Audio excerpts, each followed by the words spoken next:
Now, if you are using frozen meat, whether chicken or pork, put in 1 tablespoon of salt and soak it in this dilute salt water. You will have to draw out the blood as well as the freezing smell from the meat. Alright. So wait until they get completely thaw first. Now when you have completely thaw already, you can see the water, all the blood. Now take and wash it and squeeze it dry.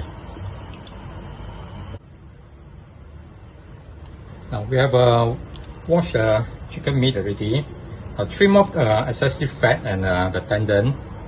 Okay, so this one you can discard it. Now make sure you dry it properly so that it will not dilute the marinade. Now after that, apply the marinade over it.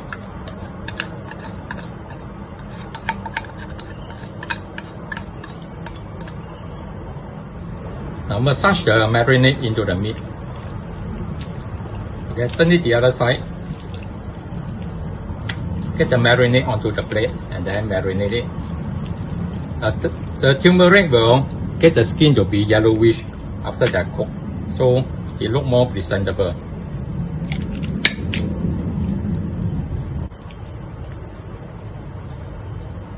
Now after that, sprinkle some cornstarch onto it.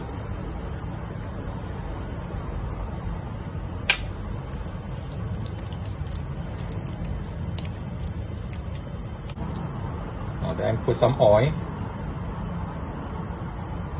Now the cornstarch and the oil will have to seal the juice in when you do the steaming later on.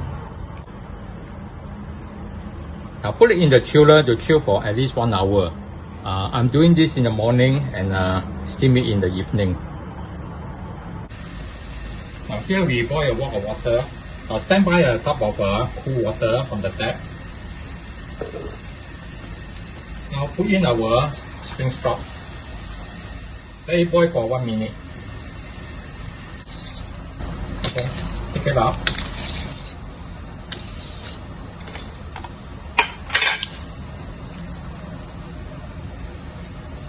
Now pour in the cool water to stop it from cooking further. Okay, put it aside to drain off the water. Now, prepare the dish for steaming the chicken. Okay.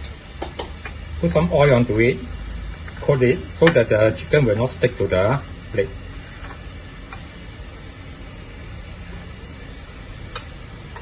Now transfer the chicken over so that this side will face the top for the steam to get it cooked.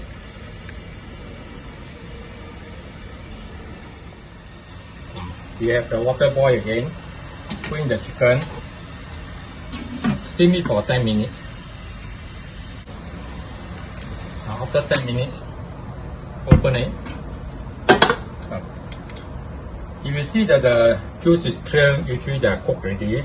You can also use a chopstick to poke into the thickest portion. If there's no blood coming out, they are fully cooked already.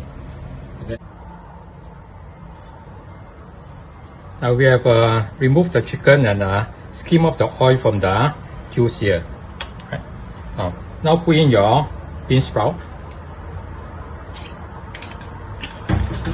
Okay, mix it with the chicken juice here.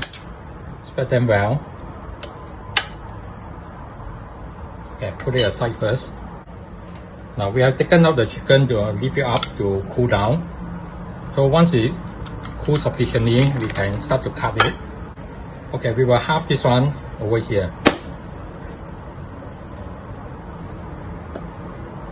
Now then over here, do the same to the other side.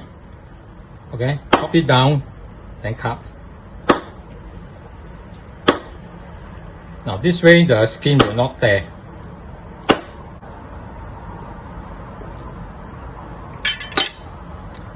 Now all these loose pieces put in center. Now transfer the chopped chicken over.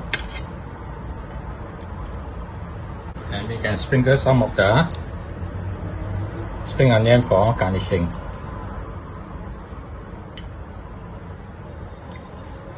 Okay, so the dish is done already.